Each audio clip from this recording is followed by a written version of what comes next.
Now we are going to now study about the Bible-Presbyterian faith, all right, the Bible-Presbyterian faith.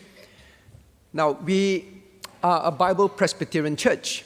This lesson is also very important for those who are intending to take up church membership because you are going to join a Bible-Presbyterian church. So you must know what church you are joining. Why we are Bible Presbyterians. For those who are joining, I guarantee you, all right? Suddenly a lot of heads look up. I guarantee you that in the interview with the board, this question will surely be asked, all right? So we will ask you, what are the distinctives of the Bible Presbyterian faith? Distinctives means the key differentiating beliefs, all right, that makes us different from Presbyterians. You cannot not know that because you are joining a church. Means you are saying that I agree and I fully subscribe to the church's beliefs. That is why I'm joining the church, right? So the Bible Presbyterian faith. Now, why are we Bible Presbyterians? Because some Presbyterians, when they come to our church, when they visit our church, they are surprised, all right, by certain things that we hold to because it is not typical of Presbyterians. So there are a few things. But first and foremost, let's understand the history, all right, the history. Now, if you look at your BBK books, there's a description about the BP movement in the first paragraph. But let me try and give you a pictorial view. So those of you who are members, already you also must know your history, all right, if people ask you. Now, first there was the PCUSA, all right?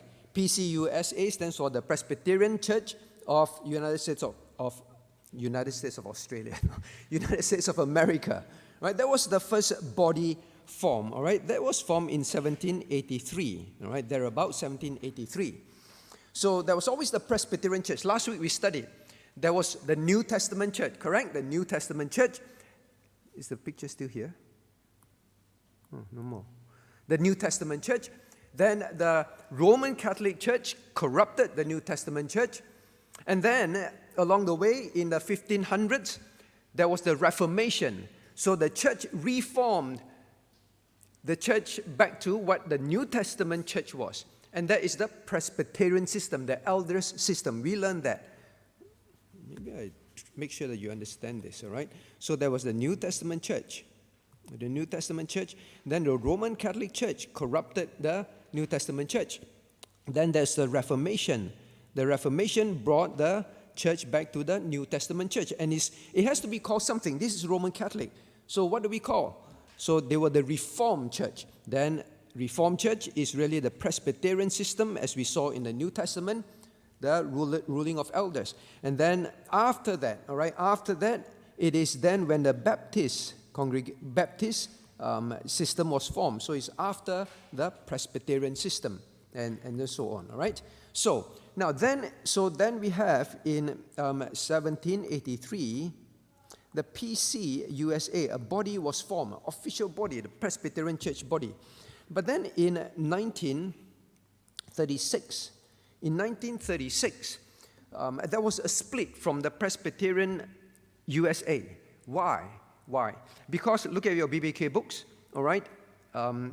Presbyterian Church of USA was infiltrated by liberals and modernists. Now, liberals are people, are so-called Christians, professing Christians, who make experience more important than doctrines. All right, so, well, if you experience something, then, well, doctrines are not so important. What did you experience? And also, to them, as a result, they don't believe in absolute truth. No absolute truth. Well, how you interpret the Bible, and especially by your experience, that is your truth. So the liberals, basically very liberal in their interpretation of scriptures. And then we have the modernists. Modernists are similar. Now, all these people, they put science above doctrines. If science cannot prove something in the Bible, then, for example, miracles, resurrection, virgin birth, then these things are not true because science cannot prove it. And science say it is wrong. So science is always correct. Then these things in the Bible are stories. That is all. All right? So there's an example of modernists. We'll study more about them in the next chapter, God willing. All right? So because of all this corruption in the BPCWA, all right, the body of Presbyterian Church, a group broke away and formed the OPC, Orthodox Presbyterian Church. So a new body was formed. They obeyed scriptures, come out from among them, touch not their unclean things, and I will receive you. All right, you'll be my people. So they obeyed scriptures and they went out, separated. Right? So biblical separation was the reason why OPC was formed. Please remember that. Now, but very soon, so this was started by Gresham Machen, all right? Gresham Machen, all right? Very famous Presbyterian person, very orthodox.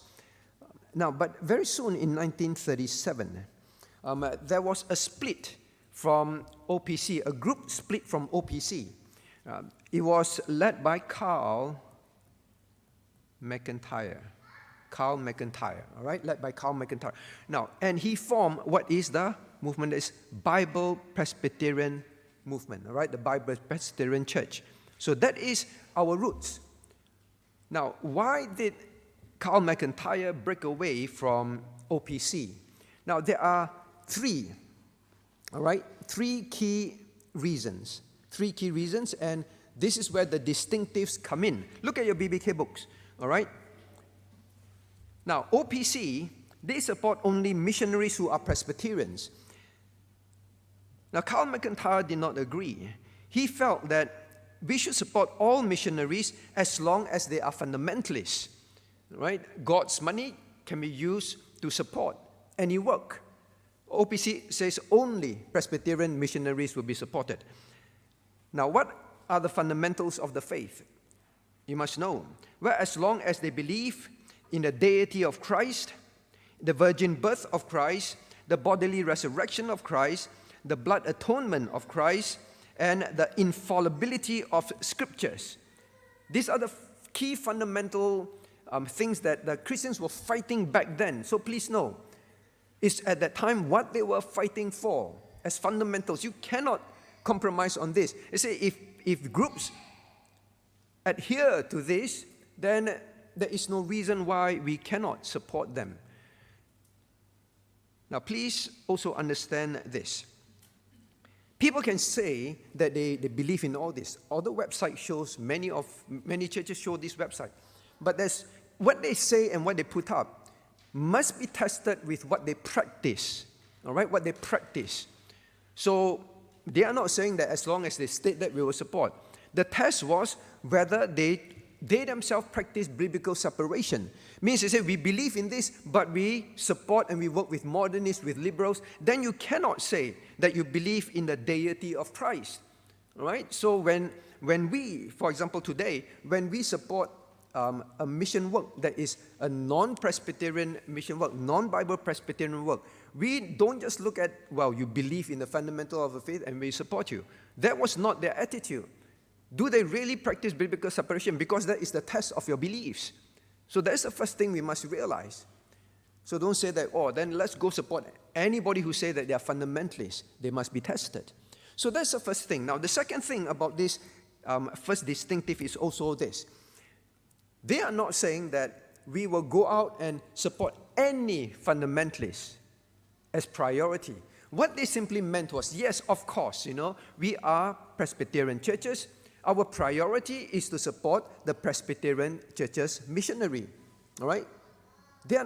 And if there is a need in some other areas, all right, we are also willing to support them. So don't have this impression that they are saying that we must support all. They had priorities, but they are simply saying, we cannot say that if certain groups, for example, maybe a Baptist group, all right, they took a clear stand for the faith, and they were ostracized, and they were cast out of their body, and they have no support. They are genuine. We are not saying that we will not support them, all right? The Presbyterian churches have done that. for example, carry pandan as well. Right? So we assess that. We cannot say only Presbyterian. So that was one issue. So when you ask, this is the issue. But you must understand what it means, all right? Don't ask, Pastor, then why are we not supporting all these Baptist congregationalist work? Because our priority is always also to the Bible-Presbyterian movement first, okay? Now, so that's one. Now, then the second one is this. Amillennialism. Amillennialism. Now, what is amillennialist? So, now most Presbyterians are millennialists. Means they don't believe that is the literal 1,000 years of Christ ruling on earth, the millennium, all right? So you know your eschatology. So this is not meant to be in-depth study, all right? Later on we'll study in-depth of some of this. But when we study eschatology in BBK, so you know when, so this is the church now. Now, when will Christ come? And last week we learned to rapture the church, all right? Where all true believers will be raptured, all right, into heaven. The dead bodies will also, the dead believers will also be bodily resurrected and raptured, all right? So when Christ come and receive the church, all right, his second silent coming. Now what will happen after that is then comes the 7 years of tribulation. We read that in prophecies. And at the end of these 7 years, we read in Revelation Christ's actual physical coming with the believers, and he will cast Satan into the bottomless pit for 1,000 years. Right? Now, please turn your Bibles to Revelation chapter 20. Revelation chapter 20.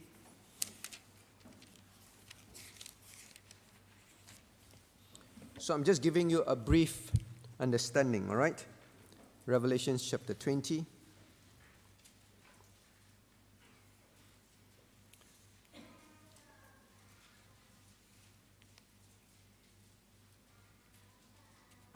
Maybe at chapter 19 first, all right? Chapter 19. Now, in chapter 19, verse 11. Now, and I saw heaven open, and behold, a white horse, and he that sat upon him was called Faithful and True, and in righteousness he doth judge and make war, and so on and so on. Now we know that this is Christ, all right?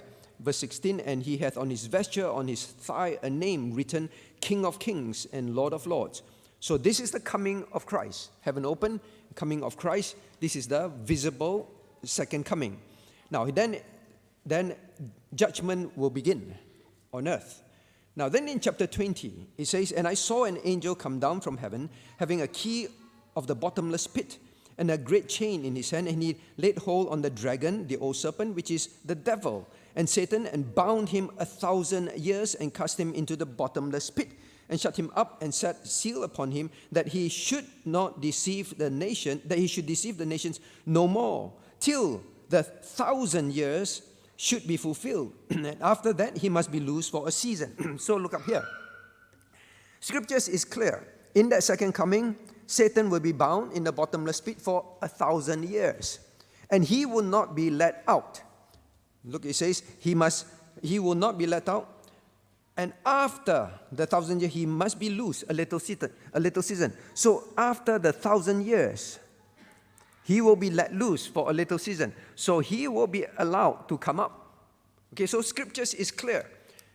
Now, not only that, if you look at chapter 20, verse 4, and I saw thrones, and they sat upon them, and judgment was given unto them. And I saw souls of them that were beheaded, and so on and so on. All right, and it says, and they lived and reigned with Christ 1,000 years. So it says that after this, the saints will reign with Christ. So Christ's throne will be on earth. Christ will reign on earth. And I want you to notice that the word 1,000 years is repeated again in verse 4. 1,000 years. All right? And then it says, the rest of the dead live not again until 1,000 years were finished. In other words, the unbelievers, they remain unresurrected. All right? The dead, those that die then, they remain unresurrected. Now, then look at verse 6. Verse 5, there's 1,000 years. Then verse 6, it says, and shall reign with him 1,000 years. Again, mention of the reigning on earth 1,000 years. Then verse 7, when the 1,000 years, can you see the repeated emphasis on 1,000 years on earth?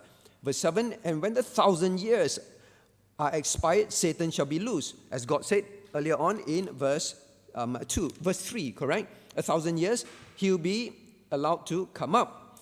And verse 7, verse 8, and he shall go out to deceive the nations which are in the four quarters, and so on and so on. So he will be loosened and he will deceive the nations. All right? Deceive people, cause people to reject and turn against God. So this is what scriptures say. So this 1,000 years is called the millennium. All right? The millennium. Now, Presbyterians, by and large, they do not believe in a physical, literal 1,000 years of rule of Christ on earth. They interpret all this as, well, in a sense, figurative. Means it's just mentioned 1,000 years, that's all. It's not a literal 1,000 years, and just explaining how things will happen at that time. That is called millennialism. All right? Millennialism. Millennialism. No physical, literal 1,000 years of Christ's rule on earth. But Carl McIntire, when he reads scripture, it's very clear. It's a literal 1,000 years. So he said, we hold on to the literal 1,000 years. So that is the second distinctive. Now, how can we be very sure this is correct? Now, I would say this. For increasingly, many Presbyterians are now increasingly moving towards believing in this literal millennialism. All right? One of the reasons is this. Because God says, at this point onwards, all right, Israel will be restored. Now, historically, many cannot believe that Israel will ever be restored. Because at this time, if you study with us the book of Isaiah, you will see God will use Israel, all right, as he intended. Israel will be restored. As God's nation, he will use Israel as he intended. But for a long time, people say, well, it's impossible. But we know how God restored Israel, and it was an impossible war. All right? All nations want to kick Israel out when it was reformed, but none of them could. All the nations around attacked. Israel was a new nation, but they repelled every single nation and successfully defeated all of them. It's nothing except a miracle of God because of his promise. So many began to say, hey, it is true. Israel is today a nation. All right? Still under chastisement. But they saw that. And many began to question whether their understanding was wrong. So we are millennialists. We believe in the millennial. Now we are pre-mill specifically. All right? Pre-mill. Christ comes before the millennium starts. So that's why we are pre-mill. All right? Mill means no millennium. Okay? Now, should we believe in this? Should we believe in this? So we are also pro-Israel. Means Israel is not replaced. Israel is not replaced by the church. The church is temporarily used of God to replace Israel. Temporary. Okay? Now, how do we know this is the correct interpretation? Now, first, the repeated use of 1,000 years, the description. And the second thing is this, 1,000 years where Satan is bound for 1,000 years.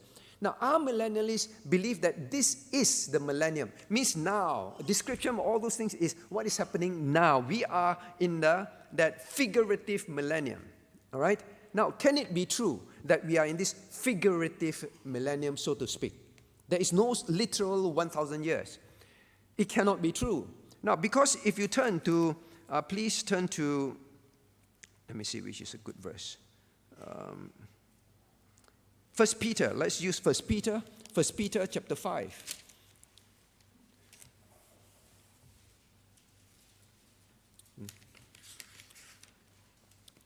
All right, 1 Peter chapter 5.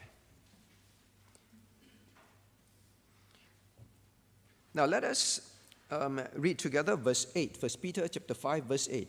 Be sober, be vigilant, because your adversary the devil, as a roaring lion, walketh about, seeking whom he may devour. Now, God tells us, what is Satan the devil doing now? Look at verse 7, look at verse 8, it's very clear. Well, he walketh about. He walketh about. Now, if we are in millennium now, is Satan bound? Is Satan bound? Because if you are living in this period, then is Satan bound? No. So they interpret, well, Satan was bound when Christ died. No, God says he walks about. He walks about. So we are not living in that period where God says Satan is bound and he cannot deceive anyone. Please know that. He won't deceive anyone till that 1,000 years is over. God says so. He walketh about, seeking whom he may devour. He is actively tempting, trying to destroy Christians. Actively now. He is not bound. So now with that repeated use of 1,000, reign. All right? Are Christians reigning? No, we are not reigning. We are not ruling the earth, are we? Today, Christians are, even during the apostles' time and now, persecuted. The opposite is true. Unrighteousness, sin, rules the earth now. Today, when the Christians speak against sin, you get attacked, all right? You get in some countries, they get jailed. Are they ruling? Now, when this rule, you read about it, is a rule, all right? And you read the book of Isaiah, which you've been studying, it's the opposite to now. When men sin, it will immediately be revealed, all right? And God describes that during this period, there will be, the children will play with lions, snakes. Which one of you will bring your child to the zoo and tell your child, come, I toss you into the lion's den and play with the lion like a pet? All these things are not here. So when you read the book of Isaiah, you see we are not in the millennium. So our millennialism is incorrect. So Carl McIntire said, well, we believe in the literal millennialism because of all these reasons, for example. Okay? So, now actually you read about the millennial, during the millennialism, during the 1,000 years from prophecies in the Old Testament, those that sin, all right, the unbelievers. You know what will happen during this time? You don't have time to turn to that, but you know your scriptures. Rain will fall on believers. Your neighbor who is an unbeliever won't receive rain. Do we see that here today? All right? No. So that is why the second thing is millennialism. Now, then there is the third distinctive. So this is the second, all right? This is second. Then the third distinctive. Look at your BBK books. The third distinctives. Now, OPC, now they allow social drinking. But Carl McIntire believes that scriptures is clear about total abstinence. So if you want to join church membership, this is something that, well, you must believe in. Now the question is, why do we believe in that? I want to make this clear. It is not only unique to the Bible-Presbyterians to believe in total abstinence, all right? In Christendom, there are tons and tons of Christians and churches that totally believe in total abstinence because it is clear in scriptures. So please don't think this is just a Bible-Presbyterian belief. It is nothing new. All right? Christendom has always had two views about this, and many hold to total abstinence. So OPC say, well, social drinking, as long as you don't get drunk, it is fine. But Carl McIntire disagrees. Now, we have covered a whole series on this, all right, in our church. So please go and review those YouTubes. If you can't find them, ask Brother Ichung. He will point you to the YouTube. We've covered this in great detail, why we believe in total abstinence. Okay? Now, so, actually why? Why do we believe in that? Now, one of the things that the Christian must realize clearly, that when the Bible, English Bible says wine, all right, we just use one word. But in Hebrew, in the Old Testament, and Greek, there are different words, totally different words, to describe what the English translators simply use as wine. So that's the first thing you must realize. And because times have changed to the point where most people associate the English word wine with only one thing that we see in the wine shops, contains alcohol, has alcohol in it. We associate wine, the English word wine in the Bible, as only one thing, what we see today. Now that is incorrect. That is incorrect. Please understand that, I'll show you for example, if I can get this working.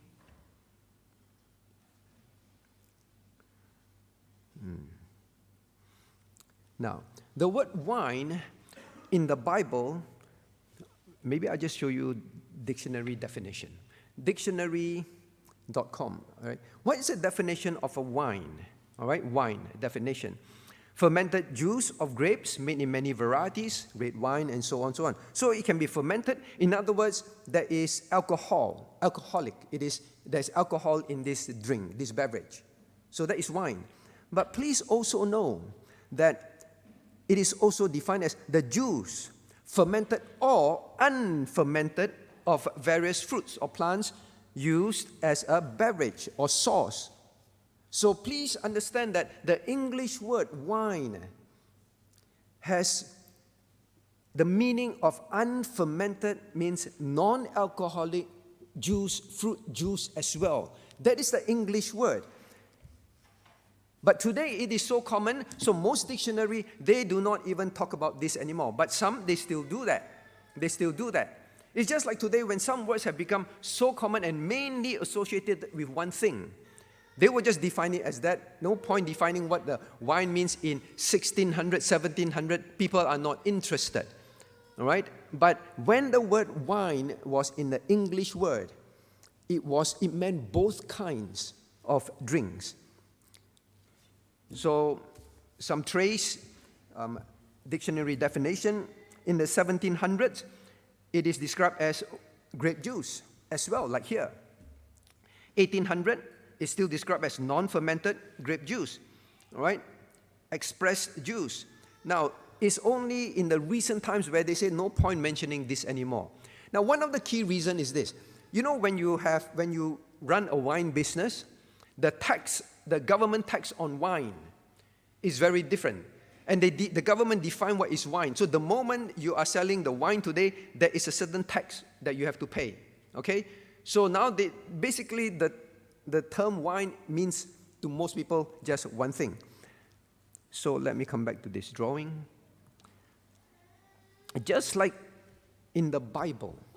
Now, remember the King James Version, KJV, was translated because of Reformation and all that, in the about 1500, 1600, all right? The old Bibles, all right? 1500, 1600, that period. Now, up to 1700s, up to then, wine equals alcoholic beverage or juice. Up to then, all right? Even 1800s. So when the KJV translators use the word wine, they do not think twice. Maybe you ask, why don't they say different words? Because in the Hebrew Bible, wine, and in the Greek Bible, now it can also mean, alcoholic, all right, alcoholic, or non-alcoholic, all right, non-alcoholic. Now you say, why don't the King James translator use juice? For a simple reason. then when you use wine, people know it can mean either. It can mean either. All right? So, for example, today, if you use the word drugs, I always use this example, drugs.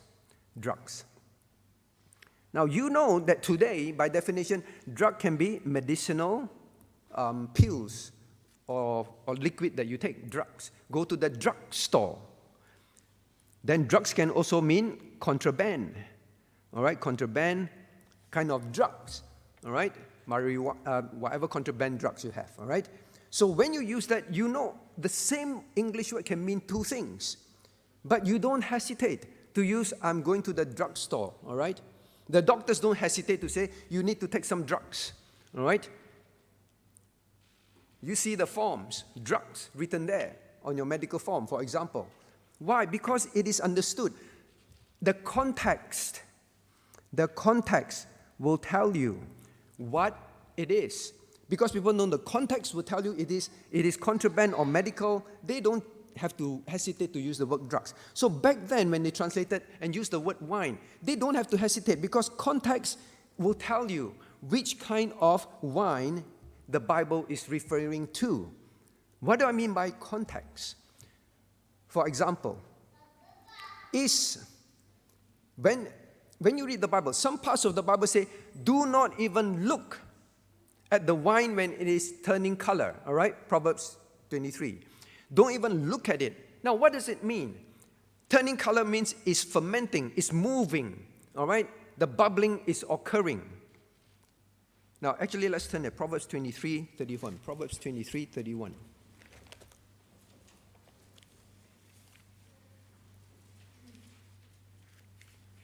By the way, I'm just giving you an overview. If you view the video, I answer many frequently asked questions about wine and so on, and about the different words used in the Bible. All right? If we turn to Proverbs 23, verse 31, let's read together. Reading, look not thou upon the wine when it is red, when it giveth his color in the cup, when it moveth itself aright. Now this, even by today's wine-producing manufacturers, they say, yes, this is the process of fermentation. So the Bible describes. So one hand, the Bible says, don't even look at wine. Don't even look at wine. And then on the other hand, you see in the book of Deuteronomy, Numbers, and so on, where God says, well, use your money to buy wine. Offer wine to me. That kind of thing. Now, you will have to think. On one hand, God says, well, wine is a deceiver. Wine is a serpent. Wine will kill you. That kind of thing. On the other hand, it says, please go and use money I give you to buy wine. Now, the context tells you whether this wine, this English word wine, which kind of wine it refers to. Just like today you say drugs. Just like the word gay today. It can be very different things. I won't be surprised one day this word will be only used for one meaning in dictionaries. All right? Doesn't mean that historically gay did not mean happy, joyful, merry. So context will tell you. Now, if you refuse to accept this, you refuse to accept and you say in the Bible there's only one kind of wine, there's only one kind, then you have to say God is confusing. If you say that in the Bible there's no such thing as non-alcoholic wine, then you say God is schizophrenic. One moment say, don't even look at it. Next moment say, please buy it and drink it. God, can you please make up your mind? Right? Just like you talk to your dad. Your dad says you're having a bad flu. I'm taking you to the drugstore. Wait, Dad, you told me not ever to take drugs. How can you even bring me to a drugstore? What's wrong with you, Dad? If drug only mean one thing to you, you say that. All right? So the Bible has both kinds. You cannot deny that. But today, now actually if you go to old Bible dictionaries, they do not argue that there are different kinds of wine. It is over time where Christians insist that wine, as long as you don't get drunk, it is fine. And we'll see those verses, God willing, afterwards. Now, so this is the history Up till then, it was always very clear, all right? 1800s and all that, the dictionaries mean that. Now, I want to show you a Bible verse, for example, that to prove to you the word wine in the Bible can mean a range, alcoholic as well as non-alcoholic by definition.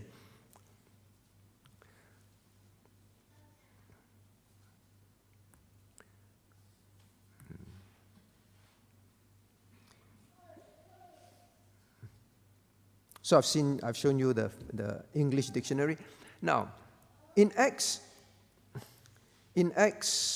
chapter, all right, so here, Acts chapter 2, verse 13. If you turn to Acts chapter 2, verse 13 quickly. Acts chapter 2, verse 13. Now, you must not argue with language. You have to understand that. You cannot argue based on what Christians say and what people think. You have to argue based on what Scripture's language means. Acts chapter 2, verse 13. Now, shall we read Acts 2, 13? Acts chapter 2, verse 13 together. Reading. Others mocking said, "These men are full of new wine." These men are full of new wine. Okay? So, now, definitely it means that they were drunk. Look, they thought that they were drunk, right? Well, how come they are speaking in things that we never heard before? It was another language foreign to them. So they thought they're drunk, just babbling. But they were speaking real languages. So they said these men must be full of new wine. Now, the word here, new wine, the English translator simply used the word wine because it can mean both things. Remember that. Now, to show you what is the meaning of this word, the Greek word here is glucose. You know where we get the English word glucose? Sugar. That has sugar content or something like that. But glucose is the Greek word, glucose. Now, what is the Bible dictionaries, Vine's expository dictionary? Please know, even Bible dictionaries make it clear. What is glucose? Glucose is sweet wine. Properly, must. And you know, must, even today, must can mean juice and can mean alcoholic must. So it means fresh juice. So it is clear that the Greek word for the English word wine here can mean fresh juice. It is never disputed. But when used of the more saccharine, means there is that sugar content in it, and you know sugar is what causes fermentation, all right, in the juices. Now, when there is more saccharine in it, there is fermentation causing, then it's highly inebriating, it becomes fermented wine. Fermented wine. So both can mean just fresh juice, or if the content is allowed to ferment, it will become, well, fermented wine, either non-fermented wine or fermented wine. It can mean both things. So here, when the people say, these people are full of new wine, they are meaning what? Context will tell you. They thought they were drunk. So they are referring to the one that has high saccharine, which causes fermentation. So context tells you. They won't be saying, these people are having glucose. Because glucose, fresh juice, will not make you drunk. They are talking about fermented wine. So even in the Bible, the very same Greek word can mean two things. Depends on the context. I'm just giving you one small example, all right? So please do not just read modern dictionaries, modern secular as well as Bible dictionaries say wine means only one thing. It is inaccurate, totally inaccurate. So that is one thing that we have to remember. Now, what about, so first and foremost, when God says don't drink, don't look, He's talking about fermented wine. When He says drink, buy, offer to me, it can only mean non-fermented drink. Now, turn to 1 Peter, please. 1 Peter. What about, well, I say, well, the Bible says as long as it's not in excess, it's fine, right? And then we end, all right? 1 Peter.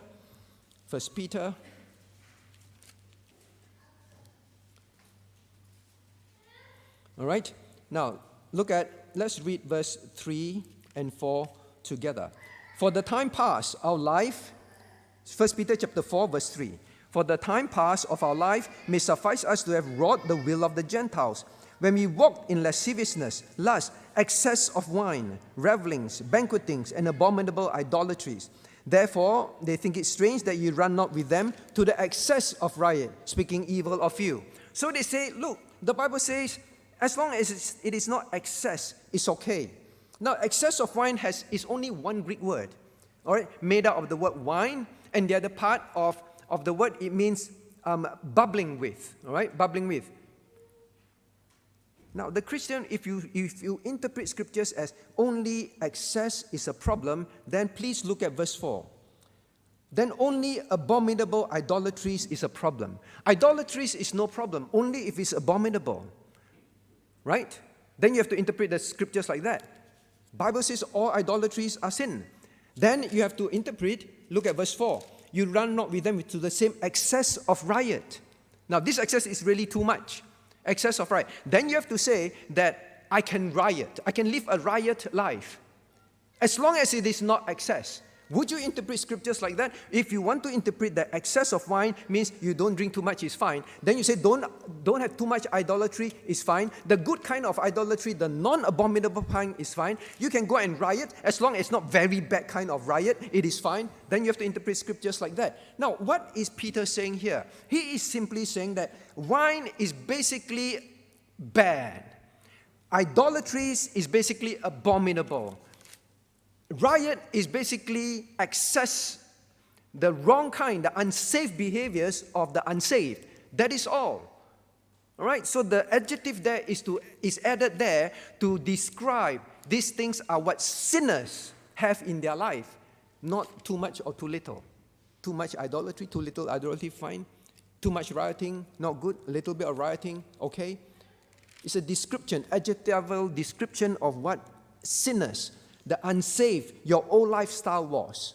All right, so these three things is why we are Bible Presbyterians. Let us pray. What do we have here? Top 5 reasons why church dropouts, what church dropouts say, why they stop attending church. Now, please remember 66% of, well, I take the American view, they are the most readily available results. They stop attending church at least a year after turning 18. So from